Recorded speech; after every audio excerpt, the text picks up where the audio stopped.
Rapat kerja RUU Tindak Pidana Kekerasan Seksual di Badan Legislasi seharusnya sudah dalam tahap finalisasi. Namun nyatanya rapat berjalan alot dan berujung deadlock. Perdebatan di antara fraksi-fraksi terkait dengan pembahasan substansi RUU TPKS tidak bermuara kata sepakat. Ada tolong dong, pelecehan ini namanya. Demi Allah sayang. Pengambilan keputusan RUU TPKS yang ditetapkan sebagai RUU inisiatif DPR RI harus kembali ditunda. Perdebatan alot yang terjadi antara lain terkait judul RUU, pemaksaan penggunaan alat kontrasepsi, serta substansi tindak pidana yang hendak diatur membuat pembahasan balik molor sehingga membutuhkan rapat panja lagi. Ketua Panitia Kerja Penyusunan RUU TPKS sekaligus Wakil Ketua Fraksi Nasdem DPR RI, Willy Aditya menegaskan, tak akan menyerah untuk mengesahkan RUU TPKS. Fraksi Nasdem sebagai inisiator RUU TPKS akan terus berupaya melakukan lobby-lobby politik. Beberapa fraksi tadi secara tegas bersurat ke pimpinan, ke kami, untuk kemudian menunda proses pengambilan keputusan di badan. Saya tidak etis menyebutkan fraksi-fraksinya untuk kemudian ya prosesnya harus perdalam lagi lah. Ini kadang-kadang kurang dalam apa ya. Ini yang saya lihat ya. Bahkan ya udah 100 lebih stakeholder dalam kerangka penyusunan baik itu naskah akademik ataupun draft RUU-nya sendiri.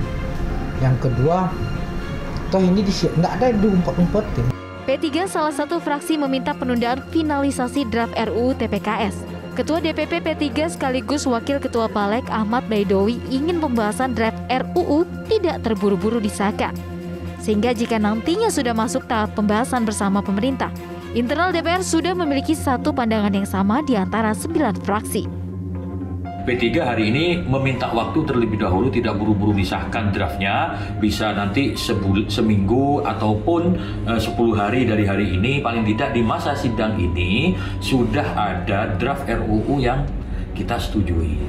Menunda waktu itu bukan berarti menolak, tetapi menunda waktu mencari titik kesamaan, supaya nanti perbedaannya itu benar-benar ngecil, tidak terlalu jomplang perbedaannya. Rapat panja RUU TPKS lanjutan yang sedianya digelar hari ini ditunda hingga pekan depan. Publik berharap RUU TPKS dapat mewujudkan hadirnya payung hukum bagi korban kekerasan seksual, termasuk pencegahan dan penindakan. Dari Jakarta, Tim Liputan Metro TV. Ada tolong dong, pelecehan ini namanya. Sejak diusulkan Komnas Perempuan tahun 2012 yang lalu, pembahasan draft RUU untuk payung hukum melindungi korban kekerasan seksual hingga kini belum juga ada kata sepakat di DPR. Sementara itu makin banyak kasus kekerasan seksual terjadi dan korban sulit mendapatkan akses keadilan. Apa yang terjadi di DPR sehingga seakan RUU TPKS ini jalan di tempat? Kita akan membahasnya bersama dengan dua narasumber. Yang pertama ada Ketua Panja RUU TPKS sekaligus Wakil Ketua Fraksi Partai Nasdem, Willy Aditya. Bang Willy, selamat malam Bang Willy. Malam, Megan. Salam sehat Bang Willy. Dan kemudian dari luar studio ada Ketua Komnas Perempuan, Mbak Andi Yentriani. Mbak Andi, selamat malam. Selamat malam. Oke, selamat sehat Mbak Andi. Saya langsung ke Bang Willy. Bang Willy, saya akan langsung konfirmasi Bang. Ada informasi mengatakan bahwa ada kemungkinan bahwa pembahasan RUU TPKS ini akan kandas. Benarkah demikian Bang Willy? Kalau pleno Balek kemudian tidak mensepakati draftnya, kandas sudah. Artinya ada 9 fraksi. Dan sejauh ini 3 fraksi sebagai pengusul, Nasdem, PDI Perjuangan, dan PKB. Kalau di dalam voting, suka nggak suka, pleno itu voting, tidak mensepakat, mayoritas tidak bersepakat, maka kemudian kandaslah sudah. Itu realitas politik. DPR itu kan terdiri dari spektrum kepentingan-kepentingan politik, Mas Egan. Nah, di sanalah kemudian ruang-ruang politik yang menentukan siapa yang berpihak, siapa yang kemudian menolak. Realitas itu terjadi. Yang kemudian membuat pembahasan ini alot, tidak kunjung disahkan, bahkan ada kemungkinan kandas itu kenapa, Bang Willy? Satu, saya selaku Ketua Panja menegaskan dari kemarin, yang terjadi di ruang publik sejauh ini kan ada mispersepsi, insinuasi bahwasanya dianggap, dipandang rancang undang-undang ini, tindak pidana kekerasan seksual ini sebagai pintu masuk dari legalisasi free sex dan seks yang menyimpang. Oke. Nah, saya langsung mengatakan, kan semua sidang-sidang yang saya pimpin itu terbuka. Nah, mana klausul, mana materi muatan yang kemudian secara eksplisit menyatakan itu sebagai pintu masuk dari free sex dan seks yang menyimpang. Oke. Tidak ada. Publik silakan, draftnya ada. Ini saya bawa draft dan draft saya bagikan kepada publik. Oke. Mas Egan bisa bayangkan ini rapat materi yang melibatkan 100 lebih stakeholder yang luar biasa. Mulai dari semua agama, sosial, kelompok-kelompok kepentingan yang concern, itu semua saya libatkan. Oke. Dan setiap sidangnya itu terbuka. Nah, poin kita kenapa mengusulkan rancangan undang-undang tindak pidana kekerasan seksual ini seperti prolog tayangan-tayangan Metro tadi. Iya. Ini satu-satunya undang-undang yang melindungi si korban. Oke. Bagaimana sekian banyak korban itu tidak memiliki legal standing ketika mengadukan itu ke aparat penegak hukum. Aparat penegak hukum itu bekerja berdasarkan basis hukum yang konkret. Oke. Nah sekarang KUHP atau RKUHP dan undang-undang yang lainnya itu belum cukup untuk menjerat para pelaku. Baik, Bang Willy, tapi poin-poin di mana dalam pembahasan yang kemudian tidak menemui kata sepakat, Bang? Satu, memang judul ya. Oke. Bukan itu sudah kita sepakati, kita kedok kemarin. Ada beberapa fraksi yang mengusulkan perubahan judul. Oke. Nah, satu, tindak pidana kekerasan seksual, mayoritas mensepakati itu, tapi ada yang mengusulkan tindak pidana seksual tanpa kekerasan. Oke. Yang kedua, tindak pidana kesusilaan. Nah, tentu kalau judulnya berubah, bangunan anatomi konstruksi hukumnya berubah, substansinya berubah. Itu yang kemudian banyak ditolak ya. Yang kedua adalah tentang 3 pasal yang kemudian memuat yang dikatakan seolah-olah itu dianggap sebagai mahzab aliran yang bernama dengan free sex itu, yaitu persetujuan.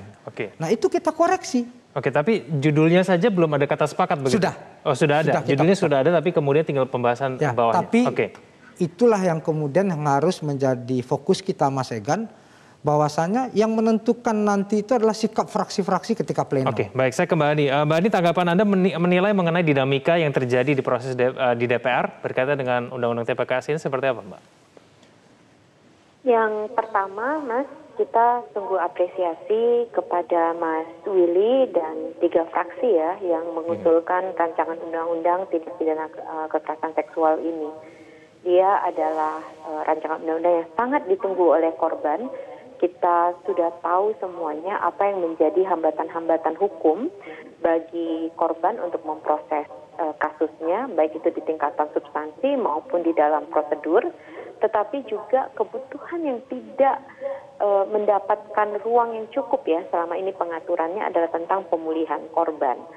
Dan jika kita menunda-nundanya lagi, tentunya ini akan menjadi beban kerugian yang luar biasa bagi perempuan korban kekerasan seksual secara khususnya, mengingat bahwa jumlahnya itu paling besar.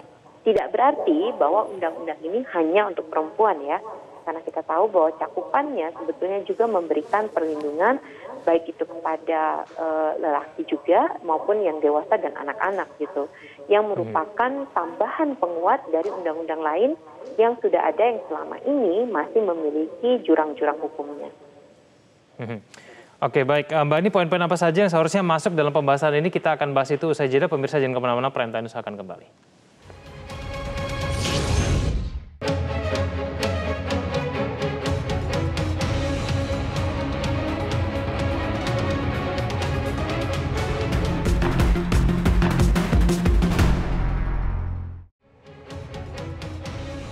Kembali bersama kami di Prime Time News, saya kembali kepada Mbak Ani. Mbak Ani, dengan adanya kemungkinan bahwa Undang-Undang TPKS ini kandas, poin-poin apa sebetulnya yang sebenarnya menurut Anda itu harus masuk dalam pembahasan? Yang pertama tentunya kita perlu memastikan hak-hak korban ini terbahas dengan baik ya, dan dapat dicakup dengan baik. Yang kedua, memang kita butuh tertib pikir bahwa yang sedang diatur ini adalah tentang kekerasan seksual, bukan yang lain-lainnya. Hal-hal lain itu, misalnya kalau kita kembali mengulangi kesalahan, misalnya di dalam undang-undang KUHP kita dulu, perkosaan masuk ke dalam kotak kesusilaan, itu akan menyebabkan tantangan-tantangan yang selama ini sudah dihadapi oleh korban akan kembali terjadi kalau tertib pikir tentang mana yang mau diatur ini dicampur adukan gitu. Yang ketiga, tentunya kita perlu memastikan terobosan-terobosan hukumnya itu terselenggara. Di draft yang sebetulnya disediakan oleh Mas Willy dan teman-teman di Balik ya, sebetulnya dia memuat berbagai terobosan-terobosan yang sangat kami apresiasi, termasuk untuk mempersiapkan aparat penegak hukum dalam melakukan upayanya. Kita lihat ya, beberapa kasus terakhir ini kan justru terjadi karena juga aparatnya tidak memiliki kesiapan untuk memeriksa kasus karena perspektif yang terbatas. Dan tentunya terkait juga dengan upaya pencegahan dan upaya pengawasan supaya implementasinya menjadi lebih baik. Ini adalah pokok-pokok hal yang seharusnya masuk, yang biasanya kami sebut dengan 6 elemen kunci. Oke, baik. Bang Willy, ini kan pembahasannya sudah cukup lama ya, sejak tahun 2016 sebetulnya sudah masuk prolegnas begitu ya. Ada urgensi yang tinggi begitu untuk kemudian membuat undang-undang ini segera disahkan.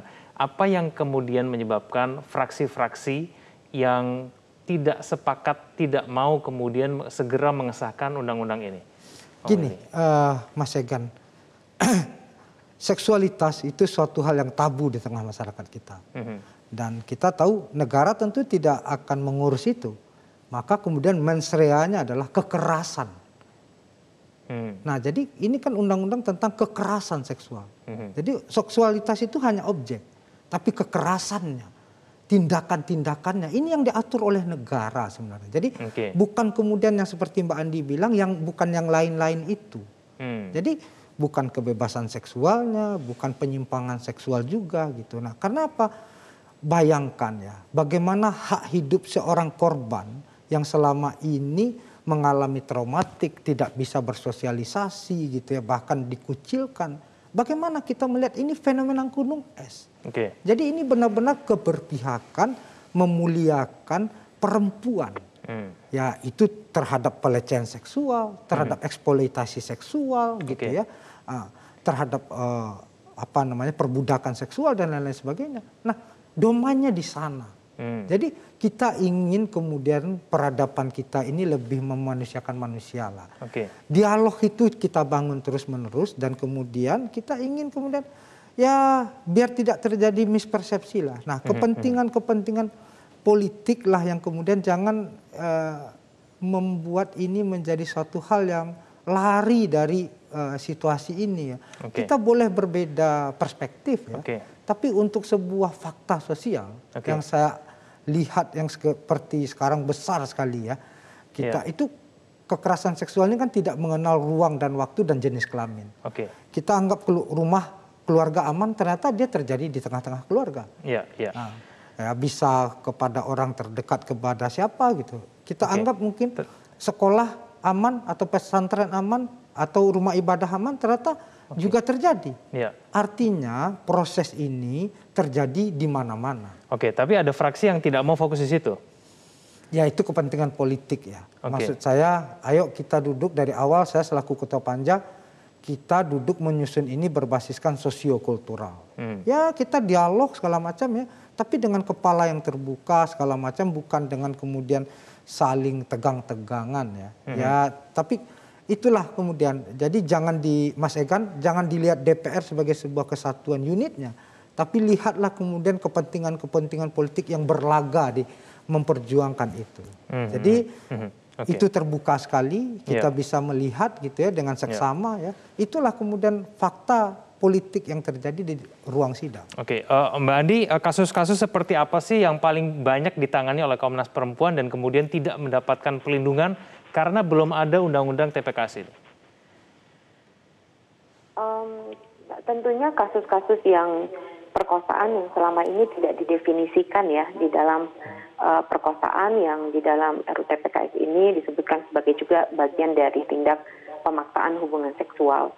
Lalu misalnya juga dengan eksploitasi seksual yang dia disebutkan misalnya di dalam Undang-Undang TPPO, tapi tidak sama dengan unsur-unsur perdagangan orang. Sehingga bentuk-bentuk eksploitasi seksual ini kemudian tidak memiliki cantolan hukumnya. Demikian juga dengan berbagai bentuk pelecehan seksual yang tidak serta-merta bisa masuk ke dalam klausul pencabulan. Sementara klausul pencabulan ini sendiri juga terlalu sumir sebetulnya. Sehingga RUU TPKS ini juga memberikan koreksi pada beberapa situasi hukum yang sebetulnya tidak betul-betul mencerminkan realita peristiwanya ya di lapangan. Ada juga kasus-kasus misalnya seperti perbudakan seksual. Kita mengenal kasus perbudakan seksual ini dalam Undang-Undang Pelanggaran HAM berat, tapi tidak ada unsur meluas dan sistematisnya, dia menjadi berbeda. Tidak dapat digunakan untuk kasus-kasus di mana orang betul-betul diperbudak secara seksual, meskipun dia kasusnya adalah individual. Begitu juga dengan kasus penyiksaan seksual, kita tidak mengenal itu, tidak di KUHP dan sebagainya, tapi kasus terakhir ya, misalnya adalah kasus anak dari seorang tahanan yang kemudian diminta untuk melayani kepala kepolisian untuk di daerah setempat supaya bisa membebaskan ayahnya dari tahanan. Sesungguhnya itu adalah praktik dari penyiksaan seksual yang tidak ada pengaturannya saat ini di Indonesia. Jadi sebetulnya 9 tindak pidana kekerasan seksual yang waktu itu diusulkan oleh Komnas Perempuan dan menjadi pembahasan pada tahun 2015 sampai 2019 itu berangkat dari praktik-praktik yang memang betul ada di Indonesia. Nah, saya sangat sepakat dengan Mas Willy tadi, persoalan kekerasan seksual ini jangan dicampur-campur dulu, gitu. Kalau nanti setelah urusan kekerasan seksual ini kita ada hal-hal lain yang masih mau kita bahas, mungkin kita bisa membayangkan payung hukum yang lain, gitu ya. Ataupun bahkan itu mungkin bukan ruang di hukum, tetapi menggunakan ruang pendidikan, ruang keagamaan dan lain-lainnya. Oke, Bang Willy, sekarang pemetaan partai politik tiap fraksi terhadap undang-undang ini bagaimana? Kalau itu teman-teman lihat aja di ruang sidang, kan kita siarkan secara langsung melalui sosmed DPR, melalui TV parlemen ya, bisa melihat itu ya. Jadi masih ada waktulah ya, Mas Egan, karena secara agenda itu memang Balik mengagendakan tanggal 25 November pengambilan keputusan paling lambat. Tapi masih ada kemungkinan untuk kemudian disahkan itu masih cukup tinggi? Oh ya, kita tetap optimis lah. Nah, perjuangan ini kan harus memiliki harapan. Kalau nggak ada harapan matilah kita, Mas Egan. Jadi ini sekarang bagaimana kita sama-sama membangun narasi baik ya, bahwasanya publik tidak mungkin kami semena-mena membuat sebuah peraturan perundang-undangan. Toh kita juga hidup di dunia dan akhirat ya. Tentu pertanggungjawabannya tidak hanya pada konstituen semata-mata, tapi niat baik semua kelompok ya. Mari kita saling duduk. Ini kebutuhannya adalah untuk menyelamatkan peradaban kita sebenarnya semata-mata ya. Jadi tidak perlu juga kemudian saling menambahkan pemanis, perasa dan lain sebagainya dalam hal ini. Kebutuhan ya, ini yang ditunggu oleh korban. Kalau seandainya kemana korban itu akan mengadu ya, langit akan diam gitu ya, ya aparat penegak hukum lah yang kemudian menjadi solusi ya. Itu yang kemudian membutuhkan payung hukum. Bang Willy, tapi kenapa kemudian DPR tidak saja fokus saja kepada pelindungan korban itu pembahasannya, tidak kemudian melebar ke yang lain-lain? DPR-nya fokus ya, tapi kemudian fraksi-fraksi memiliki standing point dan kepentingan politik yang masing-masing ya. Itu yang kemudian perbedaan politik itu keniscayaan, Mas Egan. Indonesia merdeka itu jangankan partainya berbeda, ideologinya saja berbeda. Tapi kita bisa merdeka kan, bisa bersepakat membentuk republik. Nah sekarang bagaimana kemudian untuk kebutuhan bersama ya, kita melihat ini tanpa kemudian ya kepentingan politik, perspektif politik toh tertuang di dalam hal ini. Nah, dalam setiap naskah ini apa yang menjadi aspirasi, mana yang kemudian bisa diakomodir, tentu akan diakomodir. Tapi kemudian mana yang kemudian bertentangan dan meluas dan melebar, tentu itu tidak bisa masuk ya. Jadi saya sekali lagi mengajak kita bersama ya bagaimana ya menyaksikan ya siapa yang kemudian berpihak dan siapa yang menolak ya. Oke, Mbak Andi, Anda sendiri masih memiliki keyakinan tidak percaya bahwa outcome dari pembahasan Undang-Undang TPKS ini akan sesuai dengan harapan? Kalau harapan tentunya selalu harus kita rawat ya, dan saya merasa bahwa kita semua perlu mengapresiasi upaya dari pihak Balik, khususnya dari Mas Willy dan tim yang mengupayakan agar ada titik-titik temu gitu.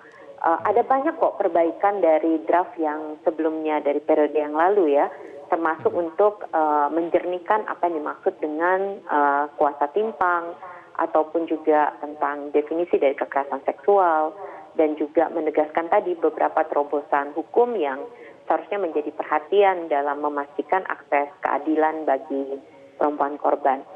Saya sungguh berharap sebetulnya fraksi-fraksi yang masih menolak itu justru mengutamakan kebutuhan korban yang sekarang memang ada di depan mata kita, sekalipun jumlahnya masih puncak gunung es.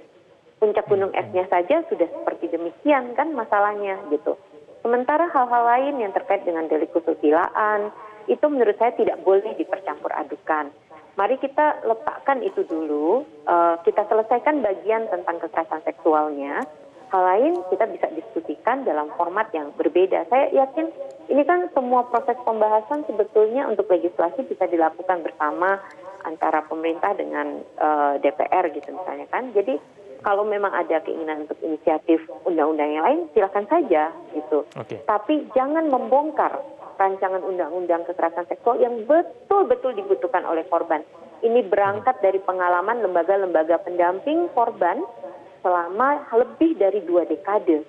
Dan berarti 2 dekade juga ada banyak korban yang tidak mendapatkan keadilan dan pemulihannya. Kita ingin Indonesia yang lebih damai dan lebih aman bagi semua. Baik, itu harapan kita bersama, Mbak Ani. Bang Willy, kita tunggu nanti kemajuan proses DPR. Terima kasih, Bang Willy. Terima kasih, Mbak Ani telah bergabung sama kami di Prime Time News.